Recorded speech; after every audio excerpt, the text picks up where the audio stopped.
ओम नमो भगवते वासुदेवाय। श्रीमद् भागवत महापुराण के दशम स्कंध में अघासुर का उद्धार, इस कथा को सुनाते हुए श्री सुखदेव जी कहते हैं, परीक्षित, एक दिन नंद नंदन श्याम सुंदर वन में ही कलेवा करने के विचार से बड़े तड़के उठ गए और सिंगी बाजे की मधुर मनोहर ध्वनि से अपने साथी ग्वाल बालों को मन की बात जनाते हुए उन्हें जगाया और बछड़ों को आगे करके वे ब्रजमंडल से निकल पड़े। श्री कृष्ण के साथ ही उनके प्रेमी सहस्त्रों ग्वाल बाल सुंदर छीके, बेंत, सिंगी और बांसुरी लेकर तथा अपने सहस्त्रों बछड़ों को आगे करके बड़ी प्रसन्नता से अपने अपने घरों से चल पड़े। उन्होंने श्री कृष्ण के अगणित बछड़ों में अपने अपने बछड़े मिला दिए और स्थान स्थान पर बालोचित खेल खेलते हुए विचरने लगे। यद्यपि सब के सब ग्वाल बाल कांच, घुंघची, मणि और स्वर्ण के गहने पहने हुए थे, फिर भी उन्होंने वृंदावन के लाल पीले हरे फलों से, नई नई कोपलों से, गुच्छों से, रंग बिरंगे फूलों से और मोर पंखों से तथा गेरू आदि रंगीन धातुओं से अपने को सजा लिया। कोई किसी का छीका चुरा लेता तो कोई किसी की बेंत या बांसुरी। जब उन वस्तुओं के स्वामी को पता चलता तब उन्हें लेने वाला किसी दूसरे के पास दूर फेंक देता, दूसरा तीसरे के और तीसरा और भी दूर छोटे के पास। फिर वे हंसते हुए उन्हें लौटा देते। यदि श्याम सुंदर श्री कृष्ण वन की शोभा देखने के लिए कुछ आगे बढ़ जाते तो पहले मैं छूऊंगा, पहले मैं छूऊंगा, इस प्रकार आपस में होड़ लगाकर सब के सब उनकी ओर दौड़ पड़ते और उन्हें छू छू कर आनंद मग्न हो जाते। कोई बांसुरी बजा रहा है तो कोई सींगी ही फूंक रहा है, कोई कोई भौरों के साथ गुनगुना रहे हैं तो बहुत से कोयलों के स्वर में स्वर मिलाकर कुहू कुहू कर रहे हैं। एक और कुछ ग्वाल बाल आकाश में उड़ते हुए पक्षियों की छाया के साथ दौड़ लगा रहे हैं तो दूसरी ओर कुछ हंसों की चाल की नकल करते हुए उनके साथ सुंदर गति से चल रहे हैं। कोई बगुले के पास उसी के समान आंखें मूंद कर बैठ रहे हैं तो कोई मोरों को नाचते देख उन्हीं की तरह नाच रहे हैं। कोई कोई बंदरों की पूंछ पकड़कर खींच रहे हैं तो दूसरे उनके साथ इस पेड़ से उस पेड़ पर चढ़ रहे हैं। कोई कोई उनके साथ मुंह बना रहे हैं तो दूसरे उनके साथ एक डाल से दूसरी डाल पर छलांग मार रहे हैं। बहुत से ग्वाल बाल तो नदी के कछार में छपका खेल रहे हैं और उसमें फुदकते हुए मेंढकों के साथ स्वयं भी फुदक रहे हैं। कोई पानी में अपनी परछाई देखकर उसकी हंसी कर रहे हैं तो दूसरे अपने शब्द की प्रतिध्वनि को ही बुरा भला कह रहे हैं। भगवान श्री कृष्ण ज्ञानी संतों के लिए स्वयं ब्रह्मानंद के मूर्तिमान अनुभव हैं। दास्य भाव से युक्त भक्तों के लिए वे उनके आराध्य देव, परम ऐश्वर्यशाली परमेश्वर हैं और माया मोहित विषय धान्यों के लिए वे केवल एक मनुष्य बालक हैं। उन्हीं भगवान के साथ वे महान पुण्यात्मा ग्वाल बाल तरह तरह के खेल खेल रहे हैं। बहुत जन्मों तक श्रम और कष्ट उठाकर जिन्होंने अपनी इंद्रियों और अंतःकरण को वश में कर लिया है, उन योगियों के लिए भी भगवान श्री कृष्ण के चरण कमलों की रज अप्राप्य है। वही भगवान स्वयं जिन व्रजवासी ग्वाल बालों की आंखों के सामने रहकर सदा खेल खेलते हैं, उनके सौभाग्य की महिमा इससे अधिक क्या कही जाए। परीक्षित, इसी समय अघासुर नाम का महान दैत्य आधम का, उससे श्री कृष्ण और ग्वाल बालों की सुखमयी क्रीड़ा देखी न गई। उसके हृदय में जलन होने लगी। वह इतना भयंकर था कि अमृत पान करके अमर हुए देवता भी उससे अपने जीवन की रक्षा करने के लिए चिंतित रहा करते थे और इस बात की बाट देखते रहते थे कि किसी प्रकार से इसकी मृत्यु का अवसर आ जाए। अघासुर पूतना और बकासुर का छोटा भाई तथा कंस का भेजा हुआ था। वह श्री कृष्ण, श्री दामा आदि ग्वाल बालों को देखकर मन ही मन सोचने लगा कि यही मेरे सगे भाई और बहन को मारने वाले हैं, इसलिए आज मैं इन ग्वाल बालों के साथ इसे मार डालूंगा। जब ये सब मरकर मेरे उन दोनों भाई बहनों के मृत तर्पण की तिलांजलि बन जाएंगे, तब ब्रजवासी अपने आप मरे जैसे हो जाएंगे। संतान ही प्राणियों के प्राण हैं। जब प्राण ही न रहेंगे तब शरीर कैसे रहेगा। इसकी मृत्यु से ब्रजवासी अपने आप मर जाएंगे। ऐसा निश्चय करके वह दुष्ट दैत्य अजगर का रूप धारण कर मार्ग में लेट गया। उसका वह अजगर शरीर 1 योजन लंबे बड़े पर्वत के समान विशाल एवं मोटा था। वह बहुत ही अद्भुत था। उसकी नीयत सब बालकों को निगल जाने की थी, इसलिए उसने गुफा के समान अपना बहुत बड़ा मुंह फाड़ रखा था। उसका नीचे का होठ पृथ्वी से और ऊपर का होठ बादलों से लग रहा था। उसके जबड़े कंदराओं के समान थे और दाढ़ें पर्वत के शिखर सी जान पड़ती थीं। मुंह के भीतर घोर अंधकार था। जीभ एक चौड़ी लाल सड़क सी दिखती थी। सांस आंधी के समान थी और आंखें दावानल के समान दहक रही थीं। अघासुर का ऐसा रूप देखकर बालकों ने समझा कि यह भी वृंदावन की कोई शोभा है। वे कौतुकवश खेल ही खेल में उत्प्रेक्षा करने लगे कि यह मानो अजगर का खुला हुआ मुंह है।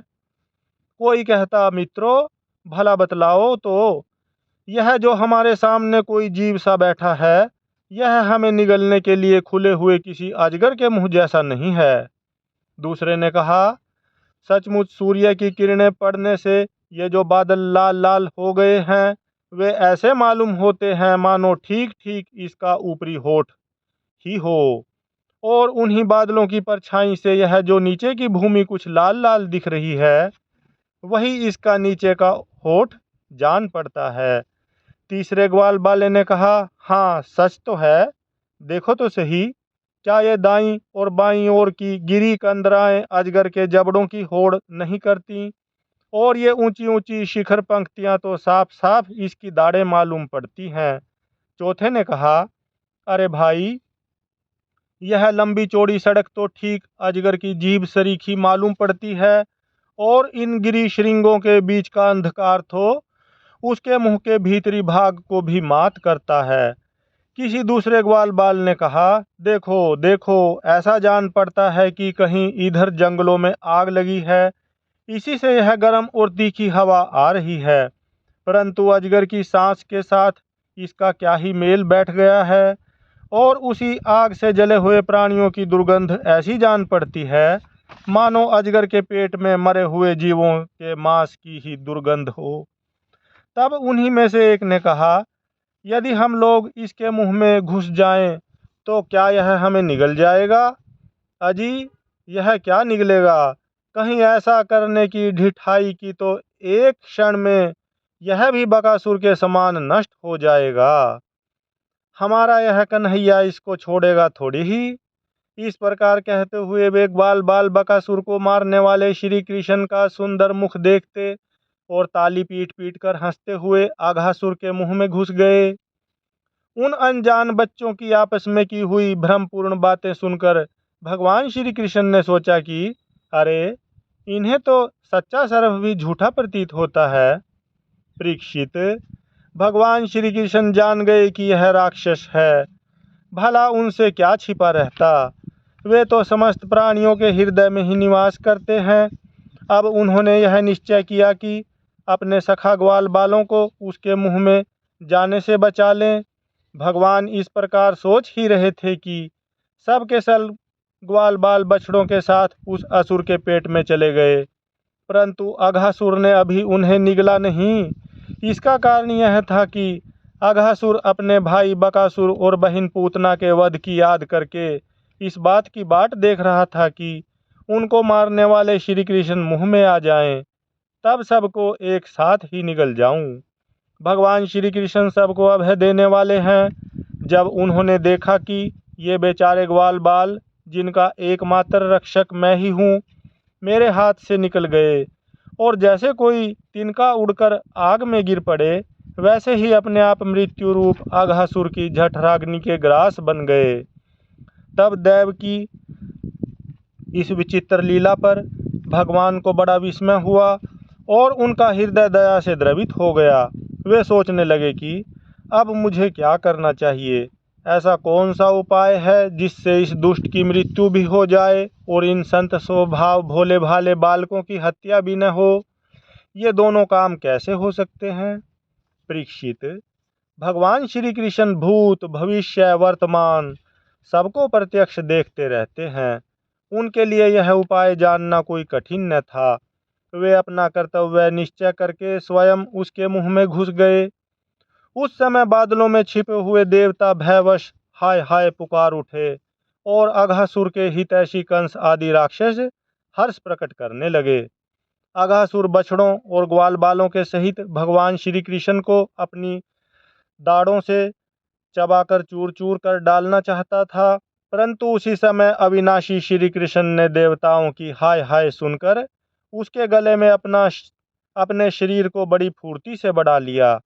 इसके बाद भगवान ने अपने शरीर को इतना बड़ा कर लिया कि उसका गला ही रूंध गया, आंखें उलट गईं। वह व्याकुल होकर बहुत ही छटपटाने लगा। सांस रुककर सारे शरीर में भर गई और अंत में उसके प्राण ब्रह्मरंध्र फोड़कर निकल गए। उसी मार्ग से प्राणों के साथ उसकी सारी इंद्रियां भी शरीर से बाहर हो गईं। उसी समय भगवान मुकुंद ने अपनी अमृतमयी दृष्टि से मरे हुए बछड़ों और ग्वाल बालों को जिला दिया और उन सब को साथ लेकर वे अघासुर के मुंह से बाहर निकल आए। उस अजगर के स्थूल शरीर से एक अत्यंत अद्भुत और महान ज्योति निकली।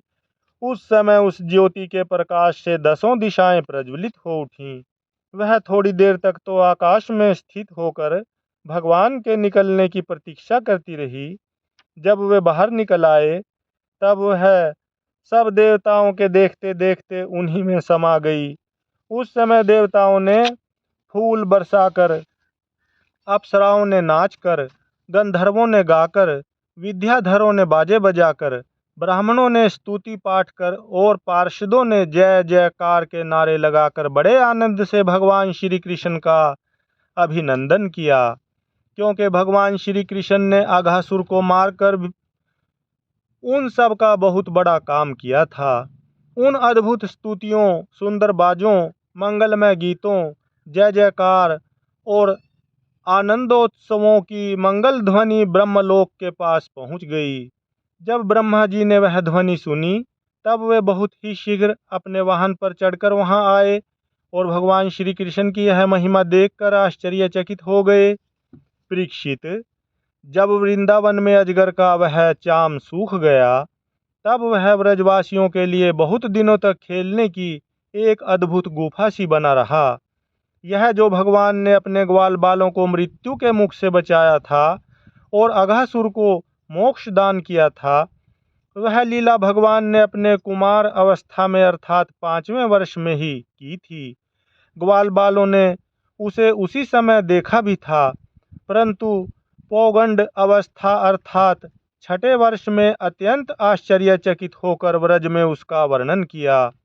अघासुर मूर्तिमान अघ पाप ही था। भगवान के स्पर्श मात्र से उसके सारे पाप धुल गए। भगवान के स्पर्श मात्र से उसके सारे पाप धुल गए और उसे उस सारूप्य मुक्ति की प्राप्ति हुई जो पापियों को कभी मिल नहीं सकती। परंतु यह कोई आश्चर्य की बात नहीं है, क्योंकि मनुष्य बालक की सी लीला रचने वाले वे ही परम पुरुष परमात्मा हैं, जो व्यक्त अव्यक्त और कार्य कारण रूप समस्त जगत के एकमात्र विधाता हैं। भगवान श्री कृष्ण के किसी एक अंग को भाव निर्मित प्रतिमा यदि ध्यान के द्वारा एक बार भी हृदय में बैठा ली जाए तो वह सालोक्य, सामीप्य आदि गति का दान करती है, जो भगवान के बड़े बड़े भक्तों को मिलती है। भगवान आत्मानंद के नित्य साक्षात्कार स्वरूप हैं। माया उनके पास तक नहीं फटक पाती। वे ही स्वयं अघासुर के शरीर में प्रवेश कर गए। क्या अब भी उसकी सदगति के विषय में कोई संदेह है? सूत जी कहते हैं, शौनकादि ऋषियों, यदुवंश शिरोमणि भगवान श्री कृष्ण ने ही राजा परीक्षित को जीवन दान दिया था। उन्होंने जब अपने रक्षक एवं जीवन सर्वस्व का यह विचित्र चरित्र सुना तब उन्होंने फिर श्री सुखदेव जी महाराज से उन्हीं के पवित्र लीला के संबंध में प्रश्न किया। इसका कारण यह था कि भगवान की अमृतमयी लीला ने परीक्षित के चित्त को अपने वश में कर रखा था। राजा परीक्षित ने पूछा, भगवान, आपने कहा था कि ग्वाल बालों ने भगवान की हुई 5वें वर्ष की लीला व्रज में 6ठे वर्ष में जाकर कही। अब इस विषय में आप कृपा करके यह बतलाइए कि एक समय की लीला दूसरे समय में वर्तमान कालिक कैसे हो सकती है। महायोगी गुरुदेव, मुझे इस आश्चर्यपूर्ण रहस्य को जानने के लिए बड़ा कौतूहल हो रहा है। आप कृपा करके बतलाइए। अवश्य ही इसमें भगवान श्री कृष्ण की विचित्र घटनाओं को घटित करने वाली माया का कुछ न कुछ काम होगा, क्योंकि और किसी प्रकार ऐसा नहीं हो सकता। गुरुदेव, यद्यपि क्षत्रियोचित धर्म ब्राह्मण सेवा से विमुख होने के कारण मैं अपराधी नाम मात्र का क्षत्रिय हूँ, तथापि हमारा अहोभाग्य है कि हम आपके मुखारविंद से निरंतर झरते हुए परम पवित्र मधु में श्री कृष्ण लीलामृत का बार बार पान कर रहे हैं। श्री सूत जी कहते हैं, भगवान के परम प्रेमी भक्तों में श्रेष्ठ शौनक जी, जब राजा परीक्षित ने इस प्रकार प्रश्न किया, तब श्री सुखदेव जी को भगवान की वह लीला स्मरण हो आई और उनकी समस्त इंद्रियां तथा अंतःकरण विवश होकर भगवान की नित्य लीला में खिंच गए। कुछ समय के बाद धीरे धीरे श्रम और कष्ट से उन्हें ब्रह्म ज्ञान हुआ। तब वे परीक्षित से भगवान की लीला का वर्णन करने लगे। हरि ओम तत्सत, हरि ओम तत्सत, हरि ओम तत्सत, हरि ओम तत्सत।